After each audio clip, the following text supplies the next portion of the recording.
Australia's fertility rate is now just below 1.5 children per woman, well below the replacement rate of 2.1 that is needed to grow the population. That single statistic tells you something fundamental. Without immigration, Australia's population would age rapidly. The workforce would shrink relative to retirees, and fiscal pressure on the welfare state would intensify. Immigration is therefore not just a growth preference. It is a structural necessity. The real question is not whether or not Australia should support immigration. It clearly must. The question is whether it is being managed in a way that aligns with housing, infrastructure, and long-term productivity.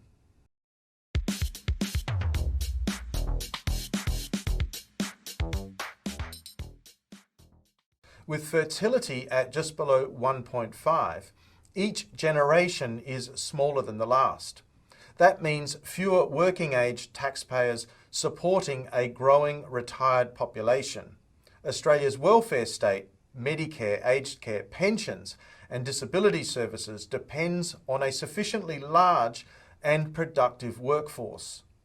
If the working age base shrinks relative to retirees, either taxes must rise, benefits must fall, or public debt must increase. Sustained skilled migration moderates that demographic imbalance. It expands the labour force. It supports consumption.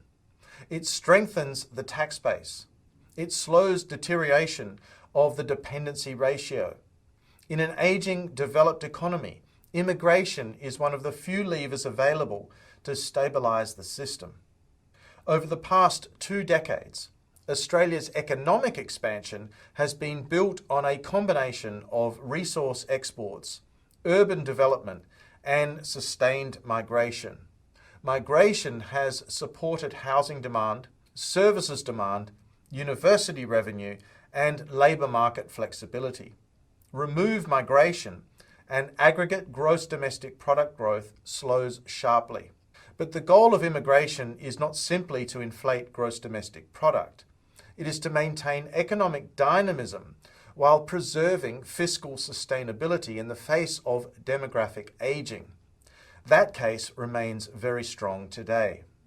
Recent media coverage highlights rising public concern about housing affordability and congestion. At the same time, the opposition political party has shifted policy settings and signalled a tougher stance on immigration levels. This tells us that immigration is no longer treated as technocratic policy. It is now electorally contested. That does not invalidate the economic case, but it does mean that political durability now matters more than ever.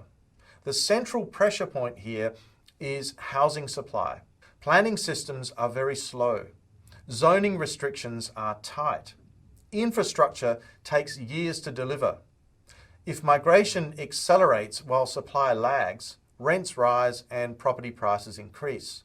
That creates a perception that immigration is driving cost of living stress, even if the underlying issue is actually supply constraint. Balanced immigration requires parallel reforms in housing approvals, infrastructure investment, and urban planning. The economic logic of immigration only holds politically if physical capacity keeps pace. Even with immigration, Australia's population will continue to age. Migrants also grow older over time. Immigration slows demographic ageing. It does not permanently eliminate it. That means immigration must operate alongside productivity reform. A larger population helps stabilise the fiscal base. A more productive population strengthens it. The two are complementary, not substitutes. The deeper risk here is not immigration itself. The risk is volatility. If immigration becomes a political swing variable, rising sharply under one government and falling sharply under another, planning uncertainty increases and businesses delay investment. Housing markets become more cyclical. Infrastructure delivery becomes harder to sequence. A growth model built partly on population expansion requires long-term stability. The objective should not be retreat. it should be calibration and predictability. With fertility at just below 1.5, Australia cannot maintain its economic dynamism and welfare state without migration. The structural case for immigration is clear. The challenge is management.